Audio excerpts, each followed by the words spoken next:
अहमदाबाद में Indian airlines का plane एक बार फिर से क्रैश हुआ है। इसमें तकरीबन 200 लोग सवार थे। हालांकि इस पे हताहत की अभी तक कोई पुष्टि नहीं हुई है। और आज के वीडियो में हम लोग ये भी जानेंगे कि इंडियन एयरलाइंस का अब तक का 5 बड़ा सबसे दुर्घटना कौन सा रहा है और इसमें कितने लोगों की जान गई है। तो वीडियो में एंड तक बने रहिएगा। गुजरात के अहमदाबाद में एयर इंडिया का प्लेन क्रैश हो गया। क्रैश होने से आसमान में काला धुआं उमड़ने लगा।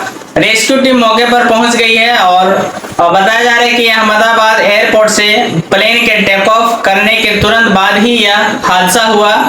हालांकि इसमें किसी तरह का कोई हताहत होने की खबर फिलहाल नहीं है। इंडियन एयरलाइंस का अब तक का सबसे 5 बड़ी दुर्घटना। पहली दुर्घटना इंडियन एयरलाइंस की एयर इंडिया फ्लाइट 855 जो आपका 1978 में होता है।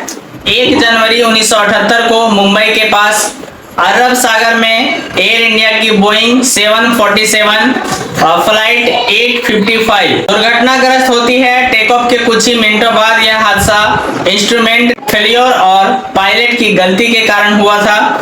इसमें सभी 213 यात्री जो सवार रहते हैं और साथ ही साथ में चालक का भी मौत हो जाता है। दूसरी दुर्घटना एयर इंडिया फ्लाइट 182 तनिष्क विमान हादसा जो आपका 1985 में हुआ था।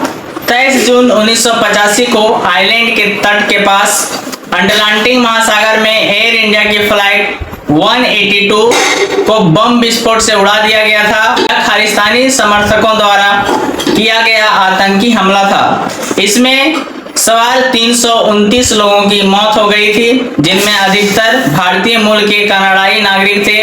यह भारत का सबसे घातक विमान हादसा माना जाता है। तीसरा इंडियन एयरलाइंस फ्लाइट 605 जो 1990 में होता है। 14 फरवरी 1990 को बेंगलोर में एयरबेस A320 विमान लैंडिंग के दौरान रनवे से आगे निकलकर खेत में जा गिरी और उसमें आग लग गई। यह हादसा पायलट की गलती और तकनीकी खराबी के कारण हुआ, जिसमें 92 लोगों की मौत हो गई थी। चौथा हादसा एयर इंडिया एक्सप्रेस फ्लाइट 812 जो 2010 में हुआ था। 22 मई 2010 को दुबई से मैंगलोर लौट रही एयर इंडिया एक्सप्रेस की बोइंग 737-800 फ्लाइट लैंडिंग के दौरान रनवे से फिसलकर दुर्घटनाग्रस्त हो गई।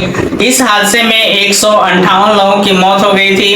पायलट की थकान और रनवे ओवरशूट इसका मुख्य कारण था। पांचवा एयर इंडिया एक्सप्रेस फ्लाइट 1344 जो 2020 में हुआ था। 7 अगस्त 2020 को केरल के कोझिकोड एयरपोर्ट पर दुबई से लौट रही फ्लाइट भारी बारिश में लैंडिंग करते हुए रनवे से फिसल गई और 2 हिस्सों में टूट गई। इस हादसे में 21 लोगों की जान चली गई थी। यह फ्लाइट वंदे भारत मिशन के तहत चलाई जा रही थी। तो चलिए, आई होप कि आज की जानकारी आपको अच्छी लगी। उसे लाइक जरूर कीजिएगा। हमारे चैनल में नहीं तो फॉलो और सब्सक्राइब करना ना भूलिएगा। चलिए फिर मिलते हैं किसी अगली वीडियो में नई जानकारी के साथ। तब तक के लिए जय हिंद, वंदे मातरम।